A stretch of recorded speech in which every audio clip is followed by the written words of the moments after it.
SC వర్గీకరణకు అనుకూలంగా supreme court తీర్పు ఇచ్చినా అమలులో జాప్యం జరగడం పట్ల ఎంఆర్పీఎస్ వ్యవస్థాపక అధ్యక్షుడు మందకృష్ణ మాదిగ ఆవేదన వ్యక్తం చేశారు.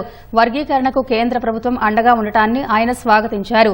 హైదరాబాద్ సోమాజిగూడలోని ప్రెస్ క్లబ్లో 1,00,000 డప్పులు 1000 గొంతుల మాదిగల సన్నాహక సమావేశం నిర్వహించారు. ఈ సమావేశంలో మాదిగ సంఘాల నాయకులు, కార్యవర్గ సభ్యులు అధిక సంఖ్యలో పాల్గొని భవిష్యత్తు కార్యాచరణపై చర్చించారు. వర్గీకరణ అమలుతో తమ వర్గానికి చెందిన పిల్లలకు ఉపాధి, రాజకీయాల్లో అవకాశాలు వస్తాయని తెలిపారు. వర్గీకరణను అడ్డుకునేందుకు కొన్ని శక్తులు ప్రయత్నిస్తున్నారని, అలాంటి వారికి 1,00,000 డప్పులు 1000 గొంతుకలతో త్వరలో సమాధానం చెబుతామని మందకృష్ణ అన్నారు. అంతిమంగా తమ పోరాటం విజయం సాధిస్తుందని ధీమా వ్యక్తం చేశారు.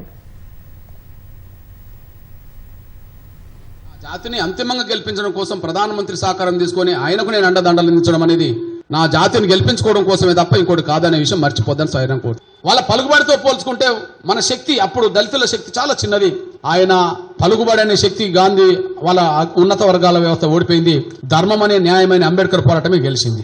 ఆపేండ్రు అడ్డంకులు వచ్చినాయి. అంతిమంగా గెలిచాం, అమలు చేయించుకోవడం కోసం మాత్రం ప్రయత్నం చేస్తున్నాం. గెలిచాం, అమలు చేయించుకోవడం కోసం మాత్రం ప్రయత్నం చేస్తున్నాం.